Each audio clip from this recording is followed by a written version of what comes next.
Everyone, and welcome to the 46th episode of Battles and Voices. I'm Latika, and I'm the founder and host. I'm Shivani, and I'm the content and scriptwriter lead, and we serve on the executive team of Vitals and Voices. Battles and Voices bridges shared experiences and stories to leave a lasting impact on the next generation of healthcare. Please welcome our guest, Sehan. Sahan, thank you so much for being a part of this episode. It means so much to us that you'll be one of our guests today on Vitals and Voices. Feel free to introduce yourself and share some things about yourself as well.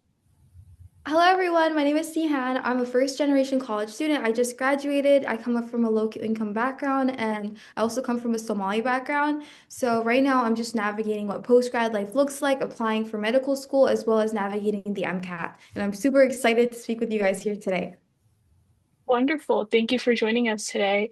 So, diving into our first question, can you tell us a little bit about what inspires you to go into the healthcare field and kind of what you do currently? I know you said you're trying to, apply for medical school and take the MCAT soon. Yeah.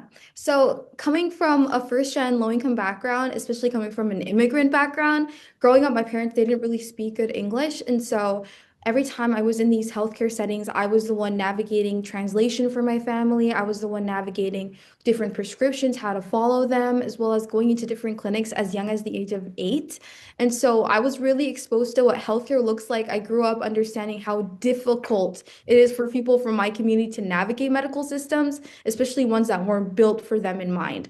And so I saw a lot of different language barriers, financial barriers, cultural misunderstandings, and all of these things directly impacted people's health outcomes, especially people that I knew. And that made me really want to be someone to bridge those gaps and work in healthcare in a way where I'm able to advocate for patients, but also treat them at the same time. And so right now I work as a designated coordinator with the state of Minnesota. And so in this role, I get to help patients connect them to services. A lot of my patients are disabled. And so connecting them to different services, connecting them to jobs, and really advocating for them as well as their care plans.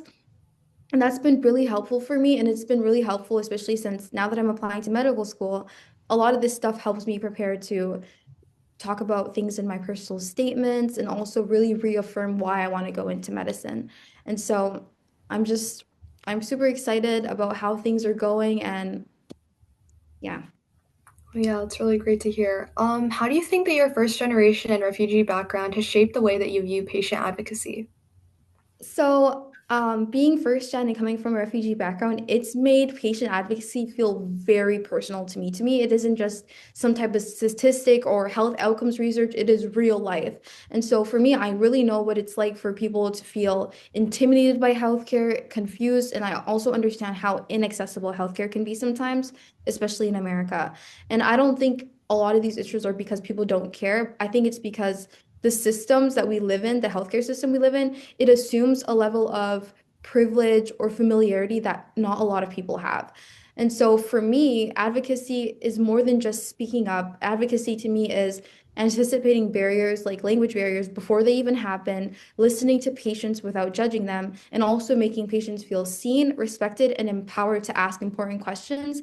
And due to my background, it helps me approach advocacy with a sense of humility because those patients, they also reflect the stories of my own family members, as well as responsibility because I know that it takes a lot of trust to even come into this healthcare system. Going to the hospital is intimidating. Financial bills scare patients. Medical debt is a huge thing. And so understanding how much courage it takes for them to come in is something that I will never take for granted. I definitely agree with you. I think serving the underprivileged or even people from different backgrounds, it's really important to serve them. And here in America, I think it's really unique and kind of like I would say out of the ordinary that some doctors and clinical offices kind of dismiss patients based on how they look, how they talk. And it's something that we have to live with. And I don't think, healthcare should be just about how you look. Of course, we're all human. We have skin. We have the same, atoms and everything.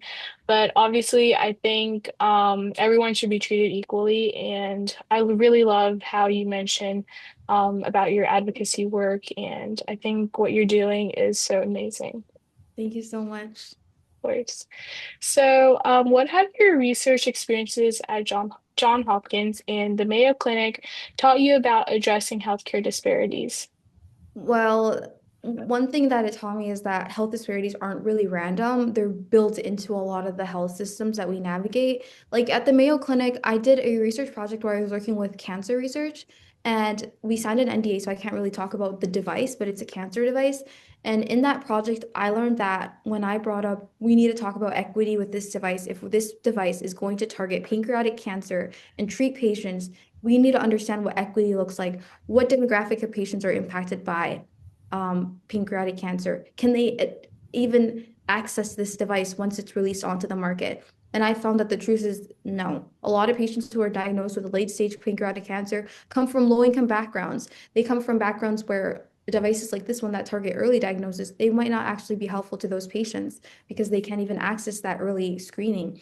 And so, talking about equity in those spaces, a lot of people they'll ask you, is this really important? What about the science behind this device? And I came to a huge conclusion. Scientific innovation in these spaces, if you do not keep equity in mind, it just perpetuates the same disparities that we see everywhere. And so I think it really taught me that if we don't keep equity in these rooms, no one will. And it's a huge responsibility, and oftentimes it falls on the shoulders of first gen students or low income students that know what that means. And that's what I got to see at spaces like Johns Hopkins as well as Mayo Clinic. But also, it kind of empowered me because I saw a lot of physicians who come from first gen backgrounds, low income backgrounds. Sometimes they don't even come from those backgrounds, but they really do care about their patients and they make active efforts to avoid these disparities. And one thing that was really helpful as well is I learned that research, it truly does have to include the voices of people in those communities it's meant to serve. Without that, any type of work that you do will miss the mark. And so that was important for me to learn. Yeah, I think that's something that's really good to keep in mind, especially because, when you're coming up with all of these innovations, when you're researching anything new, like within the healthcare system, the whole effect on it's supposed to leave like an impact on a larger community. And in order to do that, I can't really separate or segregate based on economic stability. So I think that's something that's really important for people to understand. How has storytelling through digital media or writing strengthened your ability to connect with patients and also students? I think especially with storytelling, it's helped me connect a lot. Anytime that I worked with patients, one of my favorite internships, it's healthcare in action. I did it in Los Angeles, and so it's a street medicine group. We were working with a lot of physicians, nurses, PAs, and we were out in the streets of Los Angeles. And so we were in places like Skid Row, as well as West Hollywood, all the way down to Long Beach. And so over there, I spent a lot of time working with unhoused patients, and a lot of patients I've interacted with so far have been older than me. And so they have a lot of stories to tell. And so from them, I learned that one of the biggest lessons, because I learned this lesson early on. One time I was working with this patient and I was charting her stuff. I was getting her ready to talk to the physician. But in the meantime, I wanted to set her up with a lot of different resources because she's a homeless patient who's pregnant who also uses substances. And so I was like, hey, let's find you a bunch of resources to navigate this. By the way, do you want to get a GED? There's these prenatal resources here. There's some substance abuse stuff here. And I threw her like 20 million different resources before she saw the physician. And coming back, when I saw her next, she was like, hey, I actually didn't even contact a single one. And I was like, what? Why? And I learned from her that you can't just throw a million things at people when you first meet them. You have to build a connection. You connect through storytelling. What are they going to tell you? Sometimes they teach you a lot of lessons. And so it taught me that a lot of patients, if you really want to have a meaningful impact on them, you actually have to understand who they are, what motivates them, what do they care about, and really build that trust because otherwise any medication you prescribe them, they might not even take because they don't trust you. And so through writing and digital media, I've learned that everything doesn't have to be focused on making an impact. Just starting that story right there is something as well. And so being honest, that builds trust, and that trust allows you to create those meaningful connections that actually have an impact. I definitely agree. I think building trust and of course empathy, every time you talk to them, really shows who you are as a person, not just someone who, of course, as you said, throws a bunch of resources at them. So I know before we started recording, we talked a little bit about the MCAT and the ACT and so many different things. So are there any study tools or methods that you're using right now to prepare for the MCAT? Yeah, so far, a lot of the MCAT resources I'm using right now are actually free. And so I applied to this program called Double AMC FAP, which is the Financial Assistance Program. And you just have to be like below 400% of the poverty line. And so for one person, that's $61,000. For two, it might be like 100 something. And so I applied to that program, I got accepted, and they gave me this entire double AMC bundle. So I've been practicing a lot of questions on there. And I also got the Kaplan books that has been really helpful for content review. And those books I got from Facebook Marketplace for $10. And they're the 2023 to 2024. And so when it comes to studying in those tools, I've really been optimizing what's free and what's available to me, especially with practice tests. Like my first one I did with Kaplan for free. And there's a million other free ones because the double AUC gives you one free one, but then the bundle gives you like six. And so that's just been really nice, like finding ways to make medicine accessible to me and also sharing that with my audience has been really meaningful to me. And also, like something that I realized about studying for the MCAT, at first I was really intimidated. I was super scared. I didn't even want to open any of the books. I was like, oh my God, I'm so scared. But then I just started to like content review. A lot of people, what they'll do is they'll go one chapter, read it slowly, take a million notes. And I was doing that at first too, but it was like taking me 3 hours to do one chapter. And I was like, no, what I'm going to do is I'm going to go to the chapter summary of these books, just briefly read through that because a lot of the stuff you already learned and you already know. And then I'll just take the quickest notes that I possibly can. And then I finished my content review in 2 weeks, and now I'm jumping into practice. And through the practice, at the start, I'm getting a lot of questions wrong, except for biology, surprisingly. That section is my best. I actually love that section. I don't know why, probably because I majored in biology. But going through that, it's been super easy and kind of fun. And so I've just been super motivated and excited and ready to get this test over with. Yeah, thank you so much for sharing that info about the MCAT for anyone else that's also like struggling with, what resources to use or how to study for it. It's also like intimidated by it. So I know it can definitely like not be like super easy, like studying for the MCAT and like preparing for medical school. So when things do get stressful, do you have any stress relieving techniques that you use when you have a lot to do or if you just aren't having the best day?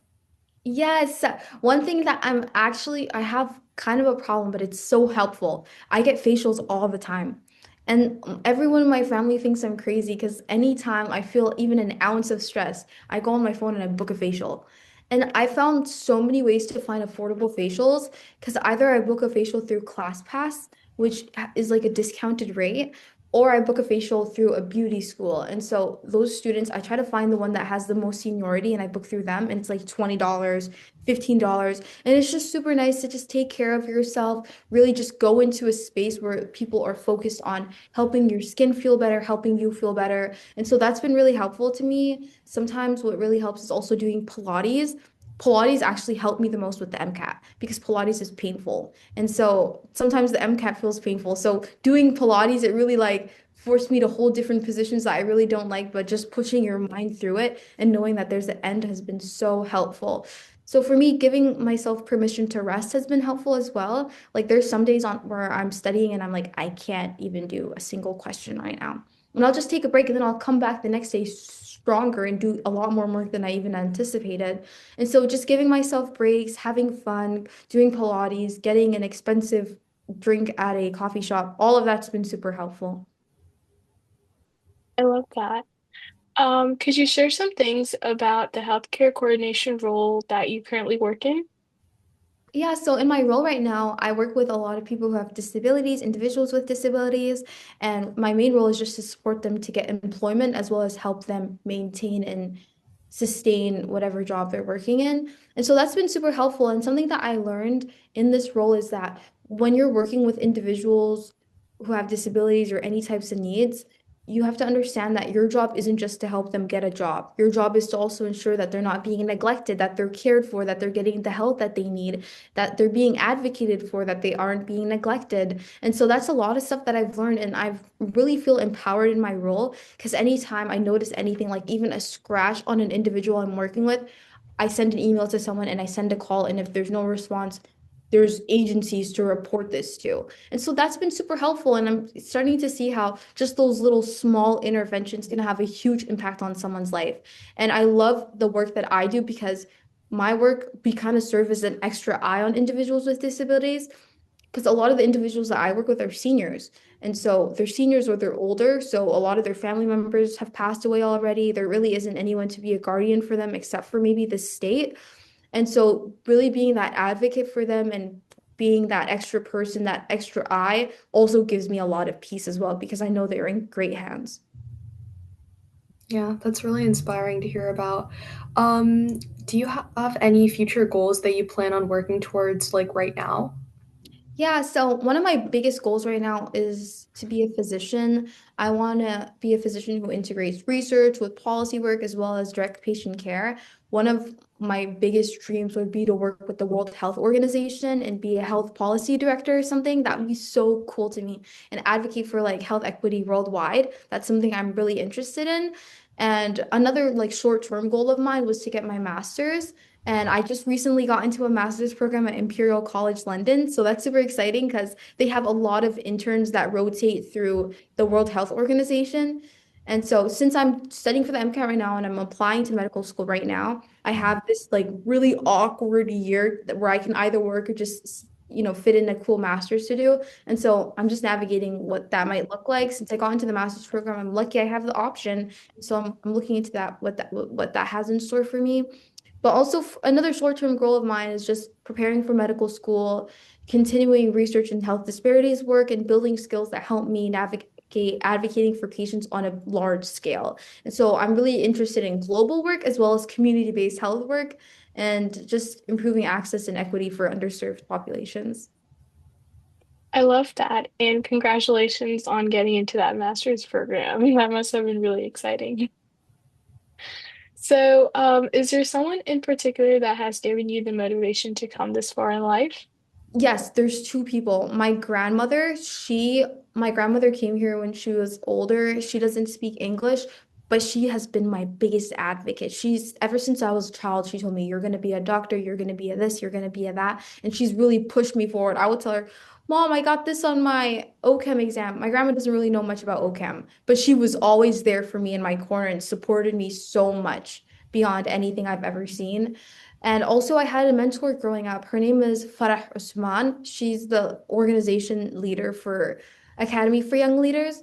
And ever since I was like around your guys' age, that's when I met her. I met her when I was 16 or 15.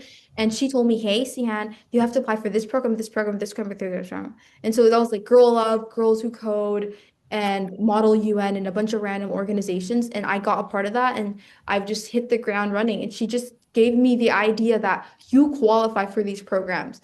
And she also gave me the idea that if you apply to 50 programs, you'll get into at least one. So keep doing that. And that's what I've been doing ever since. And it's opened up so many doors for me being a low income first gen student, so many doors. And just also opened up the idea of college, now opening up the idea of medical school. So just seeing how much basic opportunities exist and how much they've helped me really reminds me why representation matters, why advocacy matters, especially in healthcare. Yeah, having a family member and also to have like a mentor, someone to tell you like what you should be doing at a certain age. Because I know, especially like with the path like you plan on going on, there's a lot of uncertainty and there's a lot that you don't know about like doing.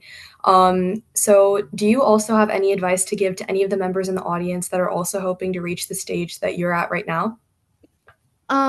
My biggest advice is don't underestimate your story, don't underestimate your potential. There really isn't just one right path to go into healthcare, and your background, it's never a weakness. If anything, it's a strength. And so seek out mentors, ask questions, even when they feel uncomfortable, and give yourself a lot of breaks as well as grace during setbacks because progress is never linear.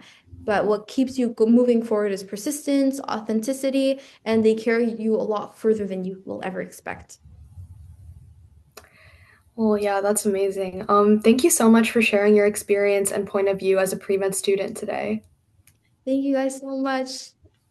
Thank you for being here, Sahan, and it was incredibly inspiring to hear how much effort you put in into prepping for MCAT and applying to medical school one day. And it truly motivates us to do the same as well. To everyone tuning in, thank you so much for joining us on this episode of Vitals and Voices. Your engagement and loyalty means the world to us. If you enjoyed this conversation, then be sure to follow, share, and stay tuned for more episodes on Vowels and Voices. We'll see you next time.